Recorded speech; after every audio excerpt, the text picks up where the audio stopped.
Thanks, B.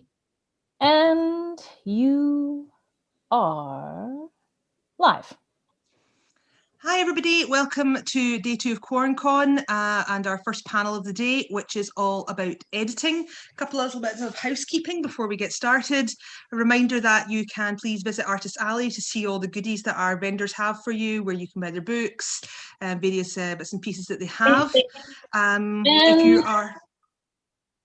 If you are a big fan, you can get to buy some of our merch. So we've got hoodies, t-shirts, etc., that sort of thing. All of that you can see on our website, along with the schedule for upcoming events. Also have a look at our QuaranCon 2021 sale, where we have lots of books from people who have been involved at discounted prices, and that's until the 14th of April. Okay, so today our panel is on editing. Everyone needs an editor, no matter if it's your first book or your 20th. Our panel discusses the differences between editing your own manuscript and working with a professional, as well as their perspective on how editing influences their own writing. So I'm just going to let our lovely panelists introduce themselves, starting with Alicia, Wanstall-Burke. My name's Alicia. I am an Australian living in the UK now, enjoying the ice falling from the sky rather than, you know, golf ball size hail and humidity, which gets really old sometimes. I'm the author of Blood of Heirs and Legacy of Ghosts. I am attempting to write the 3rd book. It's really hard writing a 3rd book, who knew? And I have edited for clients. I don't really like editing for myself because it's painful and it makes my eyes bleed. And that's me. Great. Okay, thank you very much. Well, we'll talk further on bleeding eyes as we go through and the effects of that when editing your own work. And we'll go to Jess Lawrence. Hi. So yeah, I'm Jess, and I'm a writer mostly of fantasy, adult and young adult fantasy. I have one book out at the moment that's out in the query trenches, which is a little bit terrifying, but you have to go through it, I guess. And I have been a professional editor for about 2.5 years now, almost 3 years. And for my professional editing, I've worked on pretty much every genre apart from memoir and non-fiction. I do a little bit of business editing, but it's, you know, mostly about sci-fi, fantasy, thriller, crime, all that sort of thing.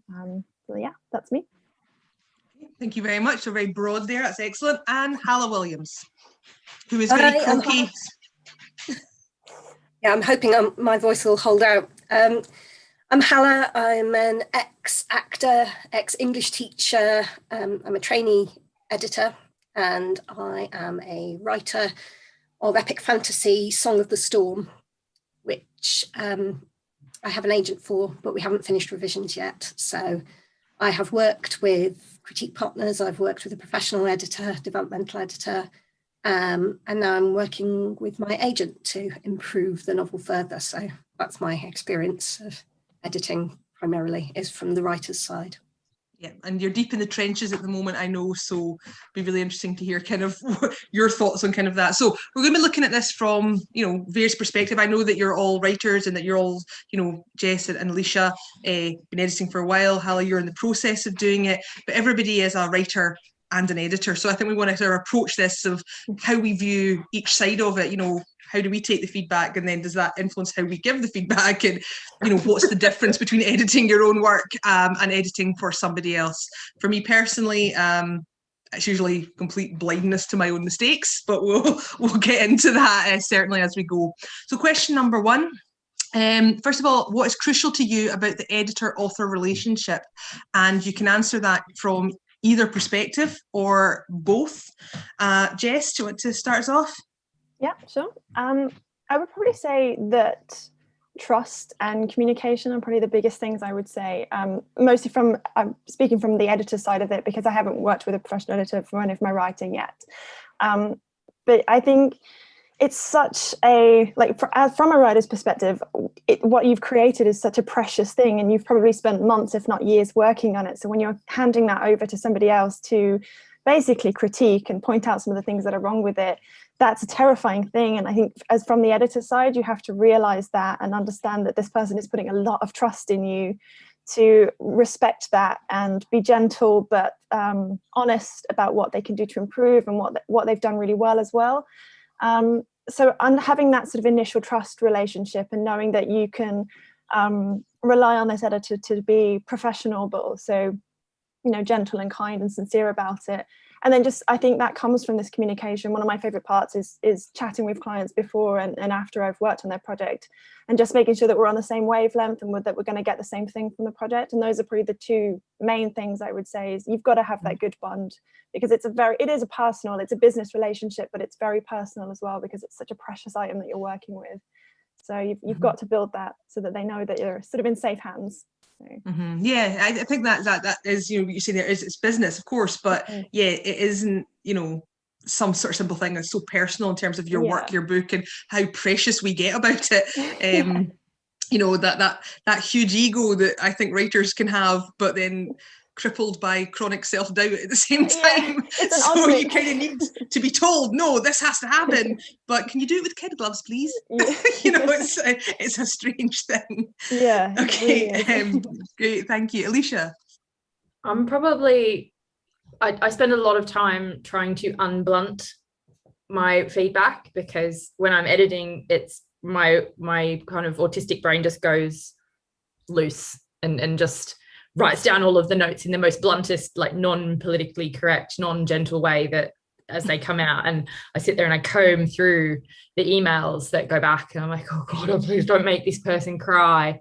But I really want to see your notes now. Can I just say? I want to see the before and after version of your notes. I would kill for that. Oh, they're awful. They're so mean. And I'm like, I write back to people afterwards and I'm like, I'm really sorry.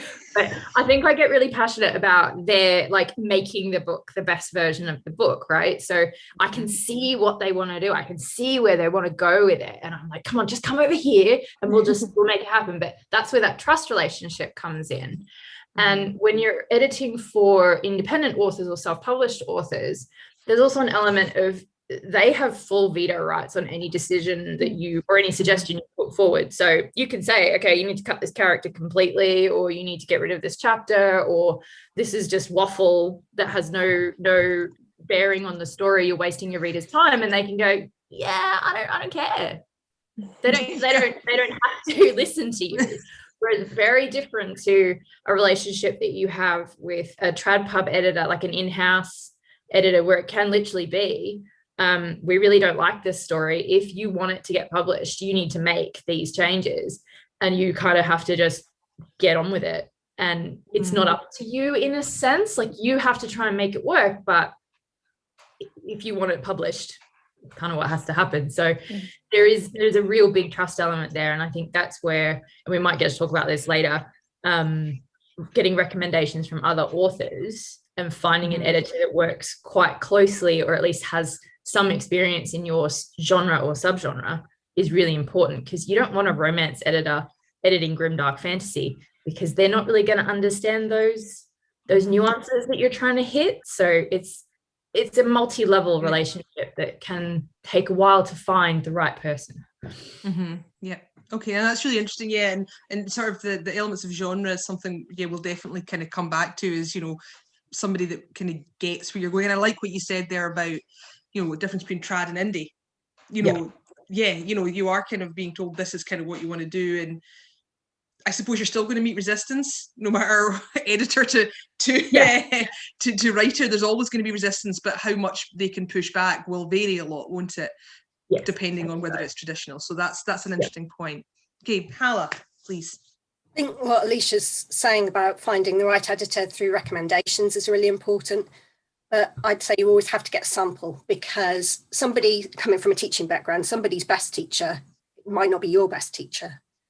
So actually finding somebody who's going to mesh with you, who's going to take you where you want to go from where you are, is absolutely crucial. If they're thinking too high above where you are, they're not going to be able to bridge that gap with you. You, like when Alicia said, you know, come with me, you need somebody who's going to take you with them, not improve everything when you can't, you're not ready for that. So they need to, that communication that Jess was talking about is so important, so you can see where somebody is, what they want from the relationship, and maybe they don't want tact, maybe they want you to be blunt. So you've got to find that out, because some people flourish with different kinds of responses. Mm-hmm.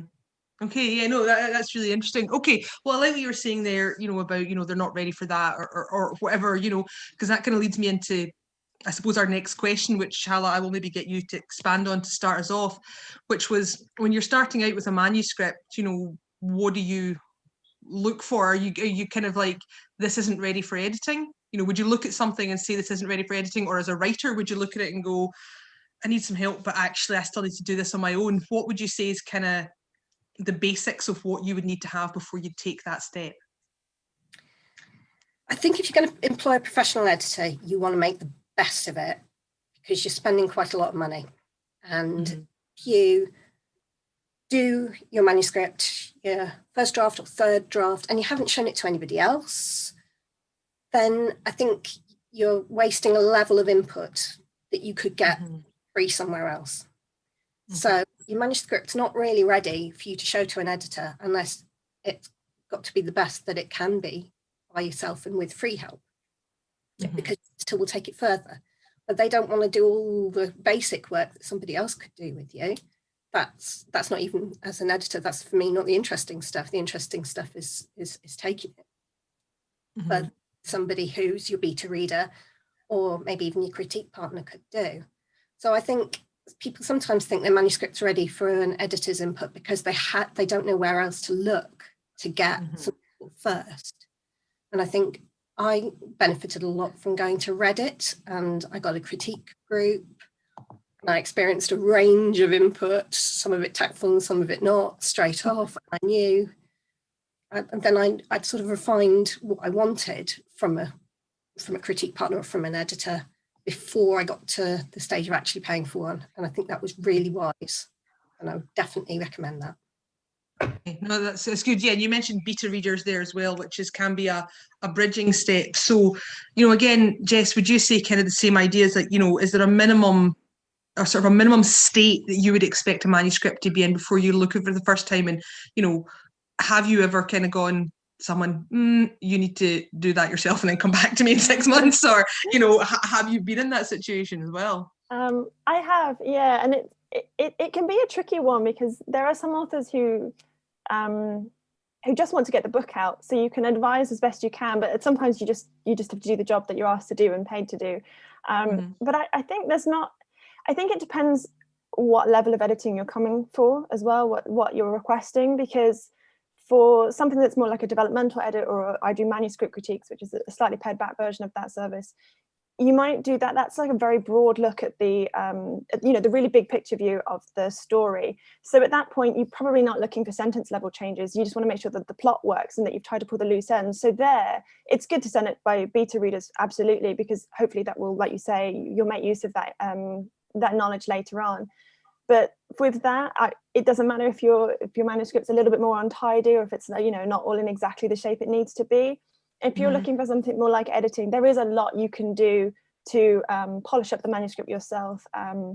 And I think it helps to do that, just because otherwise it can be like, I send my manuscripts back with track changes, and it can look a bit overwhelming when you've for instance, like dialogue is one of the things I have to change a lot, and it's just little punctuation things, but when you see a lot of red on the screen, like a lot of red pen, and it just looks like a lot of stuff, but it's really not. And the more you can do to self-edit that yourself, it just takes away that initial, like, oh my god, it's all been changed and edited and stuff. So there's not really a minimum. I suppose it depends what service you're requesting, but there's normally just like an innate feeling like, I can't take this any further and I need to get other eyes on it. And whether that's beta readers or an editor, you'll probably sense it, where you're like, I can't do any more with this, I need somebody else with fresh eyes to have a look and tell me whether I've done it right, whether I should send it out. So have you ever thought about changing the track changes to blue as not to terrify people? Yeah, I have thought about that. But the first thing that goes in the email back to my clients is change the colour, because it's not going to be pretty when it comes back. Yeah, that's a good point. And I'll probably send it back in chunks so I don't crash your computer, because I have done that to people before. Yeah, I've had that with an older version of Word. Too many changes and it just shuts down. It just can't cope. You've got to send it back in like chapter chunks. it's having a these are the hidden gems of editing, people that you didn't know about. Okay, so so Alicia, I have the same kind of question to you, but I'm going to follow that up, just or add to it a little bit if that's okay, and just say, let's say you've had somebody in this place, they've done betas, and then they've come to you and said, right, this is the next step. Have they kind of gone, oh, but all my betas said this, and have you had a really vastly different perspective from what they think is the editing stage, and you're like, no, it's not? The biggest issue I find is friendly betas. If they're your mates, like your good mates that perhaps haven't experienced editing themselves, they're not really going to be helpful to you.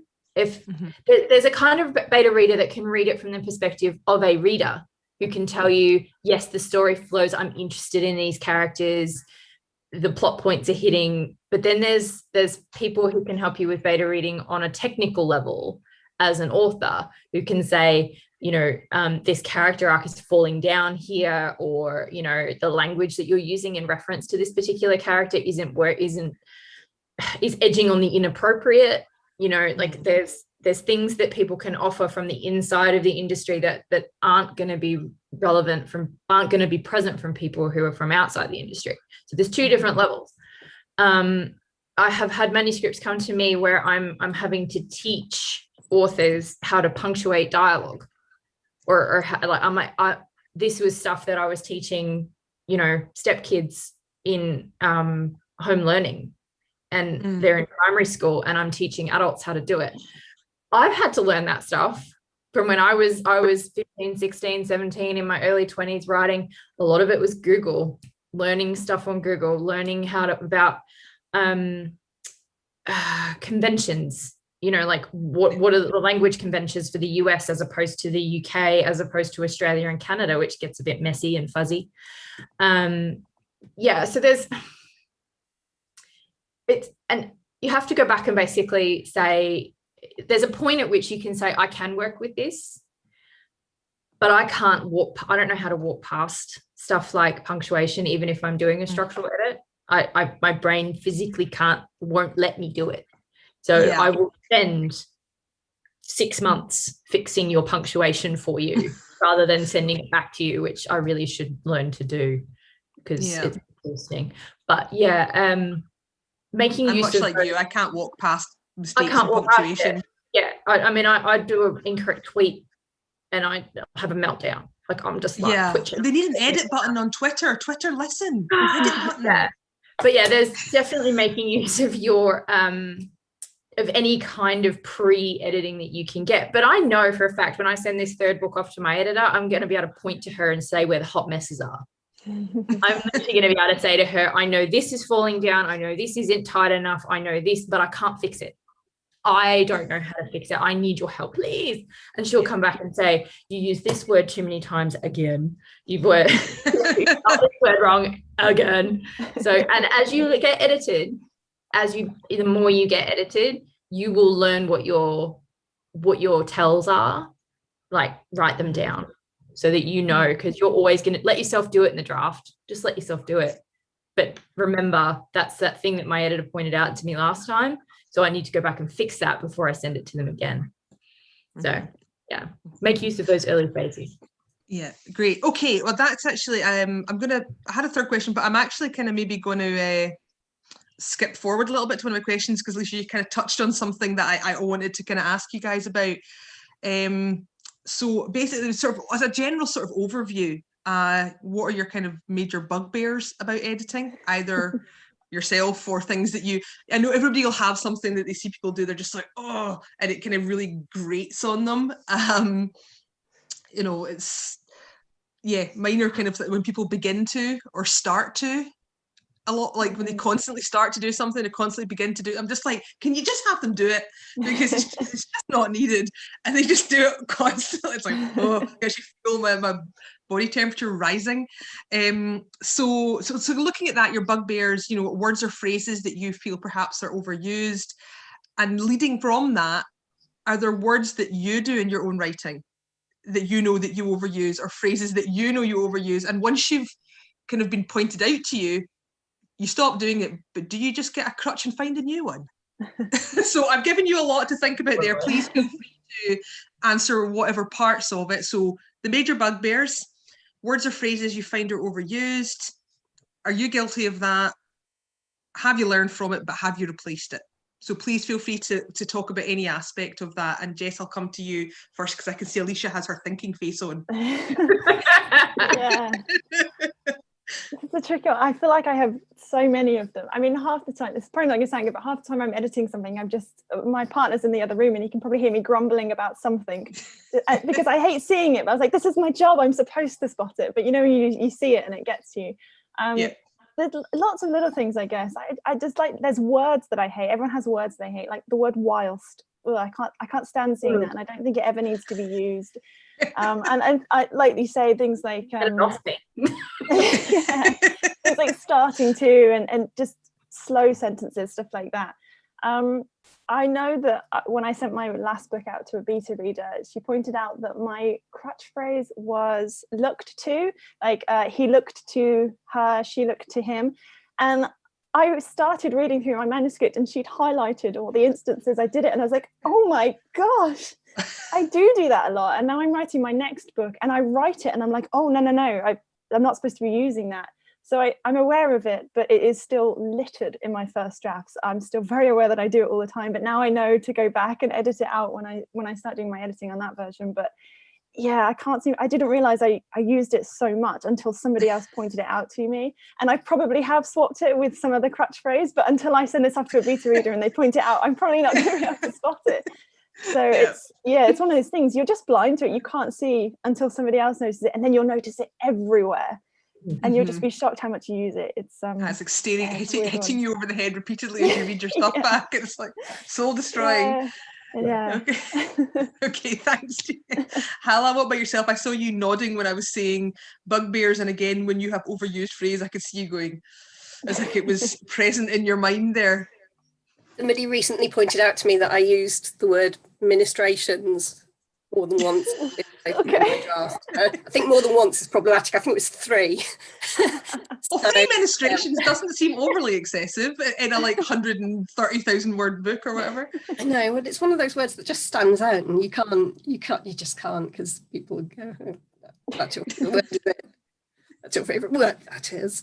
And yeah, so I need to watch out for, because my prose is a little bit purple, it's a little bit wordy, so I need to watch out for those ones that are going to stick out too much. But when I'm reading other people's, I've got 2 least favourite things. One is time shifts, shift in tenses. It makes me insane. I'm like, well, when did this happen? Because it was before what you were just talking about, and people slip between different tenses and in a way that makes it really difficult to follow, and that does my head. It does my head in when it's done properly on TV shows and things, when things are non-chronological. I take time to catch up. So if it's unintentional, then I really am confused and I have problems. And the other thing is, I'm guessing The Witcher was a bit of a stress for you then if you watched it. Actually, I totally got The Witcher, and I didn't. My partner didn't know when we'd switched times. I was like, I'm sure this is a different time period, and he's like, what are you talking about? Yeah, I kept wondering, but I was like, oh. Usual for me. No, I was really, I loved The Witcher, and I hadn't read the books. I was just really into that piece. I loved it. Did that have anything to do with Henry Cavill's chest? It may have. Oh, yeah, okay. My partner might be watching this, so no. Still.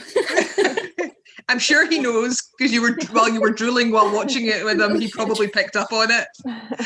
Sorry, I'm off topic again. Sorry, please continue. So the other one is head hopping. So I write limited, third person limited. So when people jump around, even if it's meant to be omniscient, I then have to really switch my brain. So if it's a writing style that's really not your style when you're critiquing something, you have to not go on personal preference. You have to go in sympathy with what's being done.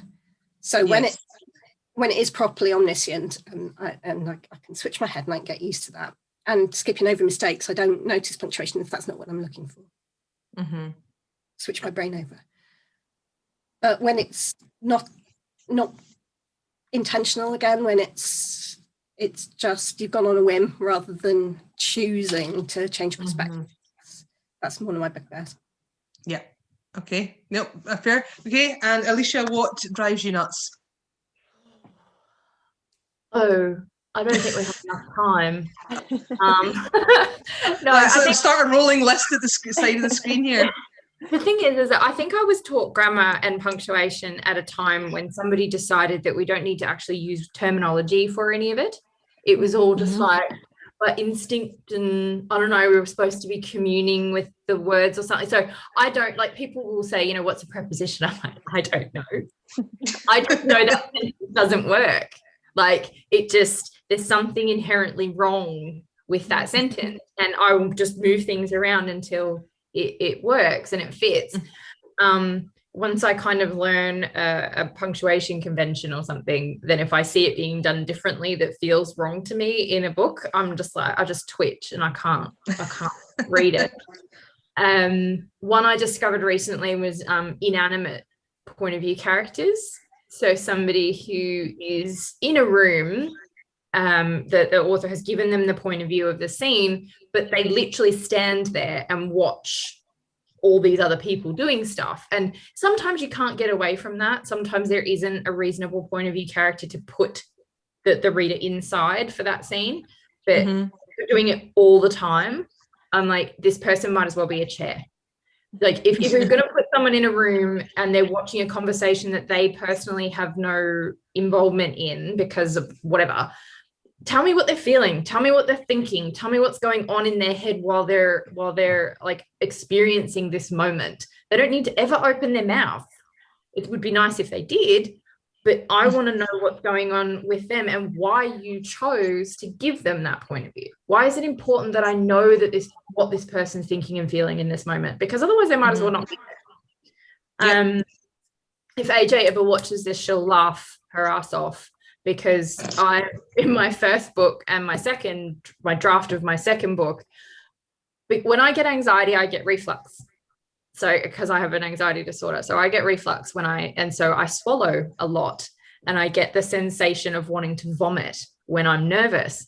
So all of the characters want to vomit when they're nervous, right? And they're nervous a lot because they're like, you know, fighting for their lives and running away from undead things, and you know, it's not a fun time for them. So they're anxious a lot and they want to vomit a lot and they swallow a lot. So, and she's like, I'm just going to highlight these now. And she's just highlighting. Having all your characters swallowing. Yeah, I'll just put a bag on my head, like, let me know if it's over. I can never remember whether I'm supposed to say toward or towards or forward or forwards. So I just do whatever feels right in the draft and then come back. Like, I'll probably go back and do a search in the manuscript of Legacy to figure out which one it was that we went with, and then I'll go with it. But yeah, I firmly believe that whatever your crutch is, just do it in your draft, in your first draft. Yeah, that's good advice. Story be the shitty story that it's going to be. Just let it out. And then when you come back, you can start to pick up on those things and start to piece them out and pull them out and comb through. I have an emotions thesaurus that will help me, because I focus a lot on I've got those. They're really good, aren't they? Yeah, I focus a lot on people's faces when talking about their emotions. So I've got to try, and it's a manual process for me to think about what else might their body be doing to convey the emotion in the moment. So that is a manual process. It might look natural when you're reading the book later on, like, oh, look at these amazing descriptions. It's not. That's not natural at all. Like, when I'm sitting in front of the computer, like sucking down my 8th coffee, it's not natural, mate. That's because your expression is this. Yeah, at that point. Constantly looking Botox because you've had so much coffee. Yeah, like, I'm happy, honestly. So yeah, there's a few things, and each author has their own thing. So I don't want to pick on any one bugbear, because it might be perfectly fine in someone else's book because they only do it 3 times. So I would never say, like, there's no hard and fast rule, like never use an inanimate point of view and just have someone sitting in the room. I would say there is a way of doing it to make it emotionally effective for the reader to experience that scene through that person's point of view. Yeah. Okay, that's interesting. If anyone's interested, I would say it's towards and forwards, but that's a general UK convention. Amanda Justice, I know you're watching right now and your head's probably exploding, and it's an M dash, not an M dash. That's a perfectly just directed at you comment. You use M dashes wrong. That's the end of it. She doing? She's saying something I can't see. I know she'll be fuming. Hang on, she's probably somewhere in the comments. It's working out. She'll make me pay for this during our announcement of the winners of the contest later. But yeah, we spend a very long period of time arguing about M dashes and N dashes. And like some people hate M dashes, and I love them. I'll just stick them in there wherever. Love them, just in the right place. Yeah. You know, at the end of a truncated sentence. Yes. Don't care. Just put it wherever. Not as a spacing between lines. Halla, I will mute you. No. No. Oh, you yeah. Something terrible about M dashes, are you? Are you? But other people love like semicolons, and I'm like, I don't know I what love that is. What is that? It's like a broken comma. It's like they got favorite shrunk. punctuation mark. I'm And like, yes, I have a don't favorite know. punctuation mark. There's going to be a throwdown here in a minute. It really is. But I love that other people know what it's for. I'm just like, this looks good here. Because I don't know, I feel like I was failed by my school system. To be Alicia, I honest, don't know how old you are, but I'm 47 and we didn't learn it at school. grammar's not really taught in No, school. it is anymore. now. It really isn't. It Sorry, really I'm is laughing too now. much. But Hard now. I taught A-level English language for 10 or so years, and I had to learn it for that because I just didn't know it. And they were supposed to know it because they'd done it when they were 8, like my son is doing, and they had forgotten it all. So what is the point even? But terminology can be useful when it's tools for talking about what you want to specifically do and how. So it is. And I find it interesting and I love teaching it, but I don't think my 8-year-old should be doing it at school. I struggled with it when I did my teaching degree because I am such an instinctual writer, and I think when I was watching Graham's daughter doing English and I was helping her with her work, and you know she was being asked to do narrative planning, which I'm a planner. I'm not a pantser at all because that's just far too uncontrolled. I'm trying to explain to her that yes, you may not find this instinctually, pleasing to you to do, but let's just experiment and see. And, it was just distressing to see, I guess, creative writing being broken down into like its mechanical parts and spoken about in such a surgical, clinical way. It kind of just took all the magic away. And I'm like, just write the story about the giant broccoli tree and the dragon. I don't care. And she's like, I want you to read it. And I'm like, I don't think you're ready for that kind of editorial feedback. I'm really sorry. I will read it, but I'm going to have to like take a day and just like, it's really good because it is really good. Like, I mean, this kid's imagination is like, whoo. But yeah, that's that kind of editorial feedback that I would normally give my clients is not fit for 11-year-old girls. No, I would tend to agree. I mean, I quite enjoy the mechanical side. I mean, I love the writing side, but then the going back and fixing it or fixing it for somebody else, actually, I quite enjoy that because it makes a great story more readable. And that's what I think the benefit of the punctuation is. And yeah, the colon and semicolon, I mean, I actually think it's easier to understand what a colon is used for. Yeah. And then if it's not that, it's a semicolon. That's kind of actually how I worked it back, is that I think the use of the colon is more limited. If it's a list or it's a really short that it's not equally weighted to the start of the sentence, those are the kind of cases where you'd use one. So the rest of the time you can say, well, it's neither of those things, it's a semicolon. I don't know if that helps at all, but that's actually what benefited me in understanding it. You have to be able to use a full stop. If you can't use a full stop, you can't use a semicolon. And it functions instead of a...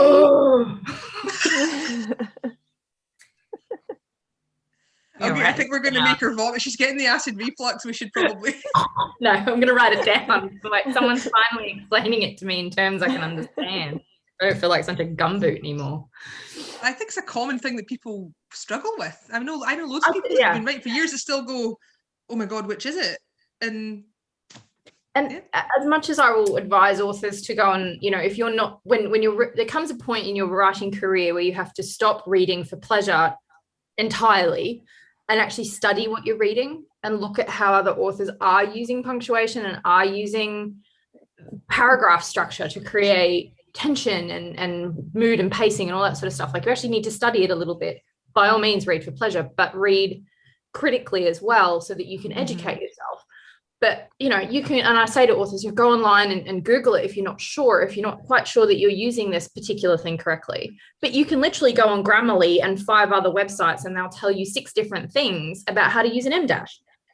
And whether an M dash or an N dash is appropriate in American or in England, in the UK and Australia, we just don't care. I mean, we'll just stick a blue in there. It's fine.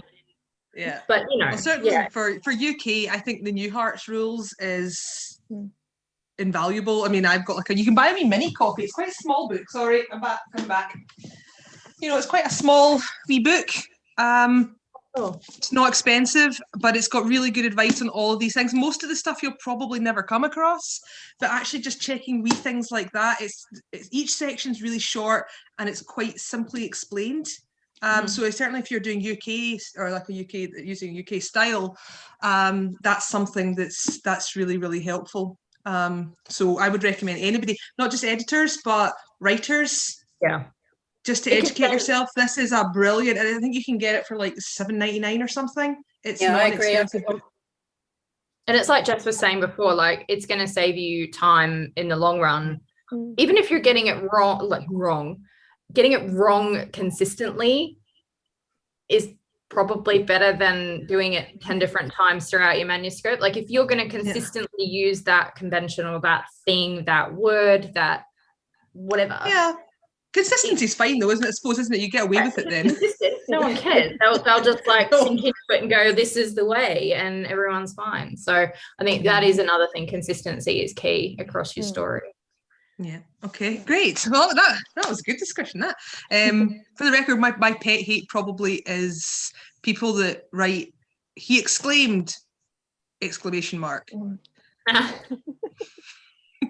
like, oh my God, redundant in so many ways. That's probably my real bugbear. I mean, I'm not somebody that's like really anti-adverb, or I don't really agree that there's rules so strict to writing, but dialogue tags is one that I have quite strong feelings about, and particularly when they add an exclamation mark and then they exclaimed, I find it rage-inducing. So. I'm not sure how I feel about someone like ending a sentence with a question mark and then saying he said. Like asked is better, isn't it? It's a question. It's a question mark. Just put an action in. Just put an action in. Don't use a dialogue tag.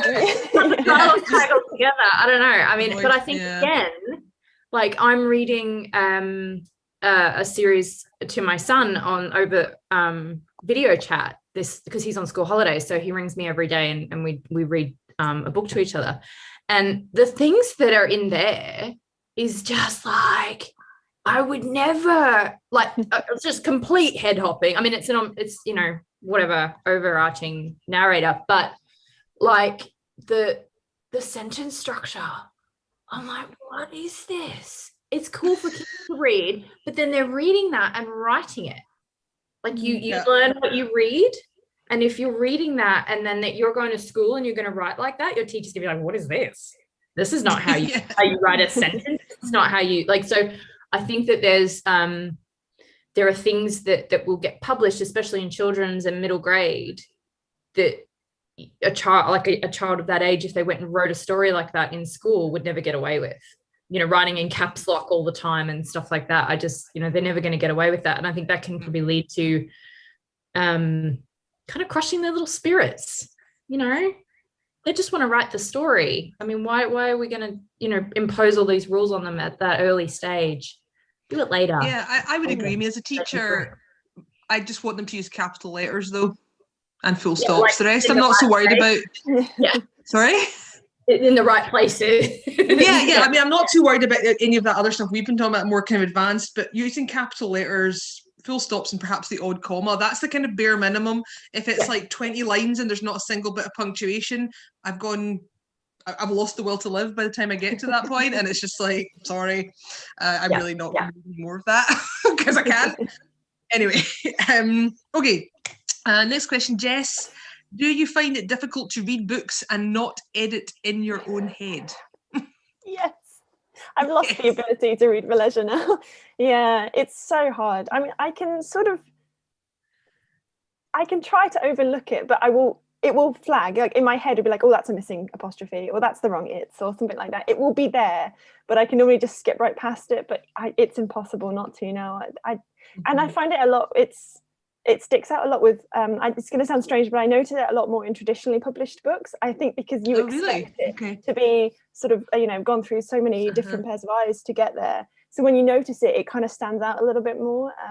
And I think with a lot of independent books that I read, you just get a bit more lost in the story. And maybe I go in with a little bit more of I'm not expecting, and I don't want to sound how it might sound, but you don't expect it to be like, it's gone through like 3 different copy editors and a proofreader. So you kind of have a slightly lower expectation with that, and you can just sink into the story and enjoy it.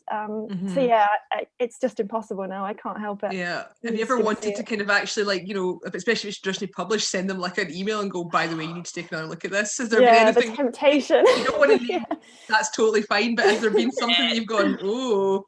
Yeah, I mean, I read a proof copy or one of the art copies for something the other day, and it's tempting when you see it in there, because like, oh, that is at a point where they're going to make changes to it. So like, is it worth sending off an email and just being like, by the way, I've noticed this and this? I never have, because I think it's one of those things where maybe it's a little bit unprofessional or a little bit rub people up the wrong way. So I never. Yeah, no, I get it. That, but the temptation. Maybe just write the email and save it into my drafts. So pretend they've sent it. It's tricky. Yeah. Makes you feel a bit better about the whole thing. Amazing. Yeah. Love it. Okay. Halla, what are your thoughts? Do you kind of find it hard to just get into the story? Are you kind of going, oh, too many of that word? And yeah, I mean, definitely. It was bad as an English teacher, and then it got worse when I started to train as an editor and proofreader. So when I was editing my own writing, it got even worse, because I started to think, oh, how would I have done that? And really trying to apply it back to my own work, so that I'm learning as I go. But I think maybe you go through phases where it's harder and times when you can be more chill about it. I hope so. Please come back. Okay, Alicia, are you? Absolutely don't know how to turn my editor brain off, much to Graham's disgust, because I can't even read. We'll send each other snippets. Like, he'll be sitting there and I'll be sitting here, and we'll message each other snippets of what we're writing, and then I'll be like, and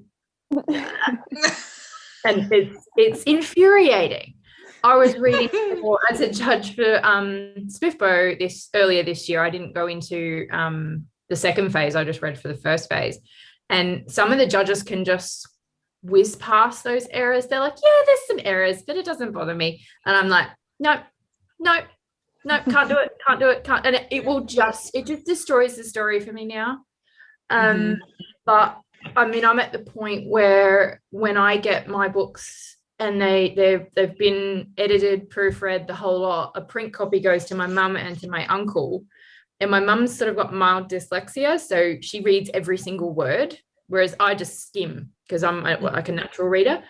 And she'll spot things that no one's spotted. And she's not an editor, but she will find them, and Ross will do the same thing, and they'll tag them, and then we go back through and fix them. And we found a lot of stuff that's been missed. And editors will always miss stuff. There's no way that an editor can find every single error that is in your book. You can only ever find them and fix them as you go through, and do the best that you can. I think there's a certain percentage that you can get away with, but if it's throwing people out of the story early on, in those early chapters, then you're going to lose readers. If it's just the odd spelling mistake or the odd punctuation mistake or a missed space or something like that, because I will find those. That's annoying. Another for the bugbear list there. Yeah, but I don't know. It's something about the way that I read that I will just spot in other people's writing, not my own, because I'm book blind. My brain will tell me what it thinks is there, and it's not there. I've got a friend of mine said to me, she's like, oh, that's really funny, that first line. And I'm like, what are you talking about? And she's like, it says bitches. And I'm like, what are you talking about? And she's like, yeah, it says he set fire to his bitches. I'm like, his what? And I'm reading this line over and over and over again, and my brain just is not saying, seeing it. Britches. Britches. And my brain is going, it says britches. And my friend's going, it says bitches. And eventually my eyes saw it, and I was like, oh, I was like, how did I miss that? I know. I was really horrified. Like, it's so obvious, but because it has the right letters in the right shape in a very similar order to where they should be, and this is something we teach kids to do, is they draw around the word to get the right shape. Yeah. If everything's where it should be, roundabouts, your brain's going to fill in that blank and just keep going. Yeah. Because it's not going to waste the energy on it, which is one of the reasons why, as I was saying earlier, editing my own work will make my eyes bleed. Yeah. Yeah. So, I mean, these mistakes, I mean, I remember I found it hilarious, but I don't think the person did when I pointed it out quite so much, which was like grabbed onto their waist, or the woman's waist, except they spelt it W-A-S-T-E. And I was like, ugh. Right. So I thought it was funny because I was kind of like, well, that's gross, but it's also really funny. And yeah, they didn't really find that funny, although I couldn't stop laughing. So I was just like, that kind of changes that book entirely. yeah. That's a whole different story. As well as an indie author, like interestingly, from what Jess was saying, is that that people expect a lower standard of indie. I'm slightly different. I expect that indie should be the base standard. And I think that TradPub, if you're going to charge people what you charge people for books and take the royalties that you take, you should be producing gold standard. Yep. Like, I shouldn't be able to find an error in your book because you've got the funds, you've got the resources. An indie author might only be able to afford 2 editors. I mean, I'm looking at over $3,000 worth of editing for my next book. That's a lot of money. I had to save hard for that. Like, I don't, like, no TradPub author needs to think about that primary cost when they're sending their book off. And that's not, I'm not, dissing TradPub authors at all, but it's just something they don't have to think about. I have to think about how long is my book and how can I actually afford to get it edited. So I expect that TradPub book, if I've spent $30 Australian on a hardcover, I don't want to find an error in the first chapter. I don't want to find an error on the first page. Like, that should be gold standard. And I'm not seeing that as often as I possibly used to as a younger person. I don't know whether it's good. I can't turn that editing brain off. I'm not sure. I think there's a lot of mistakes out there. I notice that a lot of news sites and things now, especially the BBC, they need to hire some proofreaders. It is actually appalling how often there's mistakes in it, and it's driving me bonkers. Yeah. Okay, I'm going to ask us just one last question. If we can make this one quite a short answer, and then we'll go to some of the questions. There's quite a lot of comments and stuff for us to have a look through in the chat. So I'll ask you just really quickly, as a writer, how do you feel about your editorial feedback? How do you take it? And what do you do if you don't agree with your editor? I know kind of you're maybe limited, depends if you're trad or published, how much you can argue. So just to kind of, how do you deal with editorial feedback, and what do you do if you don't agree? Okay, and I'll come to Halla first. When I paid for a developmental editor, because I knew I was going to query and I knew how competitive it was, I just wanted to make sure that with my 7 point of view, 135k beast, that there weren't any plot holes, that were, that it was all working, that the balance of the characters was good, and all of those things. And I because I was a trainee editor, I knew other editors, so I knew who to pick, and somebody I knew not really well, but well enough to know that she'd be in sympathy. So I got that feedback, and I ignored a little bit of it, but I used most of it. Okay. And then my agent and I think had a different impression of what the book was about. So the original edits he gave me on the call were bang on, and I started on those straight away. And then months later, when I got the actual detailed edit, there were some big things that I thought were actually opposed to what I was trying to achieve, like cutting the male points of view. So we had a really good talk about that, and we thrashed it out. and we decided what was going to take it in the right direction for both of us and what wasn't. So there was some compromise involved. Okay, great. Okay, Alicia? One of my favorite parts about writing is the point where I stop writing and I get to actually read through what I've written and start to comb through the knots. When I start to read through chapters and I've highlighted a section because that's where I got to, I'm like, yes, I love this bit. So I really enjoy that feedback coming back to me, as nerve-wracking as it is. It's not like I'm just sitting there going, yeah, it's cool. I'm nervous, mostly because I'm nervous about how much work it might take, like how much time it might take. Like, is it going to take a long time? Are they sort of quick switcheroos and stuff like that? But it is exciting to me because then I finally get to see the book that I'm meant to write. That's like that's a nice way of thinking about it. Yeah, I get to finally see, like, I found the gem and someone else took it away and said, like, I'm going to cut these facets in, and then you've just got to polish it. And that's that fun part that I really enjoy seeing. It's a good analogy, actually.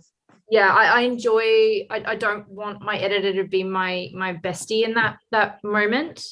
I don't, like, yes, if I've done something good that you've enjoyed, tell me so I can make sure that I perhaps optimize that later on, and I focus my energy there, that if that's something I do well, I want to keep doing that. But that doesn't help me be a better writer. What helps me be a better writer is you telling me in no uncertain terms what I'm not doing well. And no holds barred, like, punch me in the face with it. I need to know, and I don't care. So I think that's kind of, that works for me. Okay, so Jess, do you like to be punched in the face with it, or do you prefer softly? Or do you like to, I know you like to approach softly, but how do you like to? I think because I did creative writing at university, so I'm used to getting a lot of feedback on my creative stuff. So I can take it mostly. I think every writer gets that initial sting where you're like, no, my story was perfect, I don't want to change that. I've got one particular beta reader who gave me some really big feedback on my last story, and it took me ages, like I'm talking months, before I was like, oh, he was right, and I do need to do that. So there was that initial moment where I was like, no, I don't like that. But then I think once you've taken a bit of time away, I realized he was actually pushing the story in the right direction, or helping me push the story in the right direction. And I think, like Alicia, that's my favorite part of the process, is when I get to reshape the story after feedback. So yeah, there's normally that initial, I don't want to make those changes, but then you're like, no, it is the right move, and that's going to make. Sometimes it's really annoying when it turns out they're right, isn't it? It's like, God, the nerve. It's like, how dare you be right about that when I wasn't? Especially if I've made a big fuss about it at the time, and then later gone, yeah, all right, it's not my finest. Okay, let's have a wee look at questions and comments. So yeah, quite a lot of people interested. So Laura W, are providing samples a breach of the relationship with the author whose edited work you'd be sharing?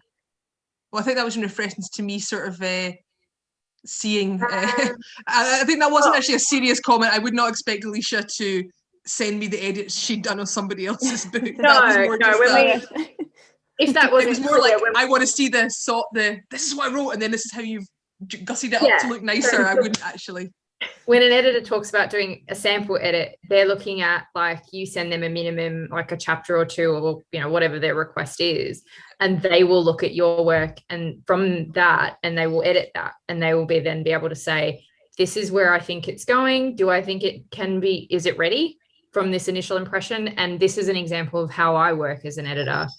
Is that okay with you? You would never professionally send out, like, oh yeah, this is the edits I did on, old mate's book 3 weeks ago, because that's just no.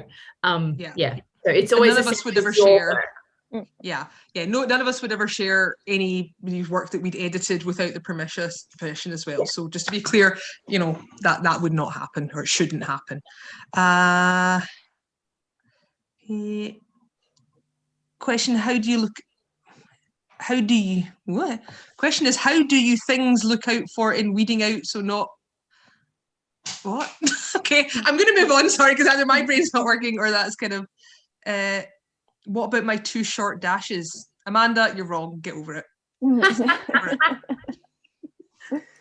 M dash. It's an M dash, and it's in the right place. I'm sorry that you can't understand it. No. Do you utilise editor style sheets with your clients? Jess, do you want to start us off with that one? Yeah, most of the time for my own sanity, just because if you're working on an 80,000 plus word novel and you can't remember what changes you've made at the start, like whether you were using UK English or US English or forwards towards, things like that. There's loads of little things that you've got to keep track of, because by the time you got to the end, you're like, oh, what was I doing? Was I using this? Was I using that? And then, like we've said before, that will help the author then when they write their next thing, that they've got a log of what they should be, words they should be using, things like that. They're incredibly helpful, and it's the absolute lifeline to be using those for sure. Yeah. Okay. Anybody else want to expand on that, or should we move on? If you're a massive plotting nerd like me, I know a lot of authors who've got especially series, you will have, or you should probably start keeping track of things like name, any titles that character has, features you've mentioned, history that you may or may not have mentioned, mark it there. Because when you get an editor, like my editor, AJ Spedding, said to me, if you've got any sheets on, who's who in the zoo, I send it to me, because that's what she will base her notes on, and she'll build on that. It saves her time to start with. And given that I had a family with, 10 children in one family that I was keeping track of, and 3 different mothers, 4 mothers, 10 kids, 1 dad, there was a spreadsheet. So if you are an author, I would recommend keeping track of that stuff, and especially across a series, because you can take it with you as you go. And that kind of Bible of your own book is really gold for an editor when they're looking at your work, because that's going to save them time. Yeah. Halla, anything to add?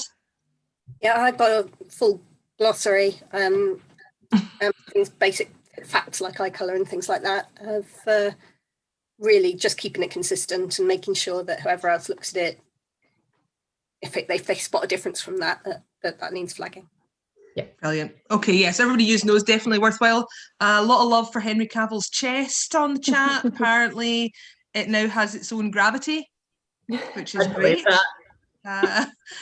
Also, there seems to have been a lot of anger about semicolons. Some people loving them, some people not. So we clearly have created a divide. Nobody has said they didn't love Henry Cavill's chest, so that's something that can bring everybody together, and that's nice. We like that. Further and farther, yeah, important differences there. If it's far away, it's farther. If it's a measurement of degree, it is further with a U. I would agree. I love the semicolon. Good. Somebody performed a semicolonoscopy recently on their last draft, which is a good phrase. Scarlet Kinkajou, that's a good phrase, a semicolonoscopy. We like that. I love it. So where are we going here? People banning semicolon. Wow, the semicolon thing is serious. Wow. Oh yes, lead and lead. Yes, that's a good one. LED versus LED. I'm just looking for any more questions. Yeah. Sorry. Some hatred for 50 Shades. Okay. And I mean, there were things that I was doing in the first drafts of Blood of Airs that I would be horrified to see myself doing now. And if any author says to you, I mean, I don't understand authors. I can't fathom authors who are one and done, first draft and it's perfect. I would always challenge someone to say, but is it though? Really? And I mean, I can look at my story and I know that plot wise, from front to back, I'm happy with it. But it's all the wiggly bits in the middle that I want to make sure are right. And I would never publish something unless it had been through an editor. Like, just wouldn't do it to myself. I couldn't do it. So, you will always learn. And I think that's the biggest thing, that if you're a writer and you're approaching an editor, is that moment of saying, I'm here to learn from you as well. Like, I want to be better at this. Please help me. Like that part of your approach as an author to the editing process, I think is really important, because if you just want someone to tell you how great you are, just go and get your mum. Like, you don't even have to pay her. You know what, that wouldn't work with me. Because my mum would actually just say, could you not do a bit better? This is coming from the woman. Now, so when my book has like some sort of, not a lot of riffling graphic, but some sex scenes in them. And she actually trolled me as she was reading it, sending me snippets of them, going, ooh, haha, like that. And I'm just like, she actually, as she was reading it, trolled me with sections of my own sex scenes and texted them to me. I knew that my dad had read. I hope you're watching right now, Mum. That was traumatic for me. Once I realized that my parents were going to read the second book, I couldn't look at them, and I knew that they'd read it, and I knew that they'd finished it, so I knew that they'd been through a certain section, and I was like, I don't want to sit with you guys at dinner. No, it's like I'll just not see you for a few months. It's fine. Yeah. Okay. One last question, and then we're going to have to finish up because we're nearly at time. Although I think we've got a couple of minutes leeway before the next panel. We've got, okay, what are things to look out for to weed out a not effective editor? So what would you guys say, an editor that's not doing a good job, a writer's hired them, what would be the warning signs? I think that's what they're saying. How would you know they're not really doing a good job, and what advice would you give to people hiring one for that? I had a very unpleasant experience with the first person who looked at Blood of Airs, and the big giveaway for me was missing deadlines to start with and having to chase them. And then when I finally did get the manuscript back, they hadn't edited the second half of it. And I was like, have you sent me the wrong file? And then we ended up getting, they'd completely breached their contract basically. So then I went with someone else. I personally, as an editor, will only work on one book at a time. I don't have the emotional and, mental capacity to work on more than one person's book at a time. Other editors who've had a lot more experience can work on many books at one time. They can work on many books and write their own books at one time. I can't. So my preference is that that person is working on either my book and maybe one other person, because I've had comments in books. It's like, you haven't foreshadowed this. And I'm like, it's literally in the sentence above that you've highlighted. Are you reading the right book here? Yeah. Okay. And what I realized was that person was switching between books. And so that style can work just because it doesn't work for me, it doesn't mean that doesn't work for other authors. And that doesn't mean that doesn't work for that editor. It just didn't work for me. So that, just, I guess. Yeah, so that's kind of more about choosing somebody that's the right style for you. But you would say a key thing to watch for is the missing of deadlines and things is not a kind of good starting point, is it? And that's where that recommendation thing really comes in, because sometimes you are never going to know that until you're in it, and getting those early recommendations from other authors is really important. Okay, Halla, warning signs for you? No, I don't think I have anything to add to that on that one. Okay. I haven't had any bad experiences to know. Okay. Only when I've been with critique partners and they don't understand what you've written. If somebody's not getting you, if they don't, they're just. Yeah, it's just not somebody you can work with effectively. No, that makes sense. Okay, Jess, what do you think? I think, like you said, watch out. Yeah, in terms of whether they've got enough experience, and again, that would be seeing whether they've got other clients that are in your sort of same genre as well. I think any editor that will refuse to do a sample edit, and it's not necessarily that they will do a free sample edit, because some editors do charge, and that is, it is their time, they're allowed to charge for it. But if they don't do a sample edit at all, would be a bit of a red flag for me, because it's one of the most crucial things for both author and editor, and if they're not going to do that, that would raise questions for me. So probably that and experience would be what I'd look out for. Yeah, and presumably experience, there's going to be somebody starting out in their career, if they're charging less, you could say, well, fair enough, they're not. But if they're... Yeah, absolutely, okay, but as long as that's sort of explained at the start as well, and someone's not trying to pass themselves off as having more experience or that kind of thing. So. Definitely. And obviously they could look, if they're registered obviously with the CIEP, or there's various other kind of agencies, or again, like Alicia and Halla have said, recommendations is really important. Other writers that that have had good experiences, or hopefully you could look at perhaps if they've got accreditations or they're part of organizations or whatever. I think that's it. I think we've answered kind of all the questions. Apologies if I missed there was anything in there, guys. There was an awful lot of excellent chat going on between the people watching and having kind of wee kind of debates of their own, which was absolutely fantastic. So really, I think there was about a million other things I wanted to get into, but we just didn't have time. There was so much good stuff from you guys and a really kind of natural progression of discussion. So I just want to say thank you very much to Alicia Wanstall-Burke, Jess Lawrence and Halla Williams for your time and your energy. If you want to find anything else more about our lovely editors/writers, their profiles are up on our pages. You'll find links to all their websites and what they're writing and what they're doing. So there's loads of stuff you can find out about them then. So please do get in touch. Oh, Alicia, yes, please.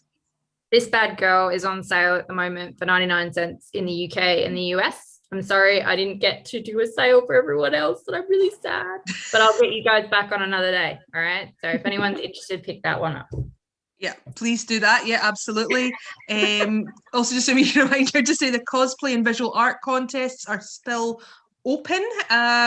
They will run until I think Sunday night into Monday morning possibly. They check out the prizes on the website. There's book bundles, etc. Our next panel is building a gripping narrative, characters, dialogue and pacing. That's on at 6 p.m. UK time or in roughly 25 minutes. So you've got a chance to nip to the loo, get more alcohol or tea or whatever your tipple is, a snack of some kind before you join us for our next panel. But thank you so much to all of you. It's been brilliant. I wish I hadn't worn mascara because it's panda eyes, because you guys have made me laugh. That's why I keep dabbing my eyes, because I literally like got smeared going on here. So listen, I've had a great time. Thank you so much. Some amazing advice and thoughts and very honest as always. So thank you very much. And Cheers. Cheers. You're done. You're no longer live. Definitely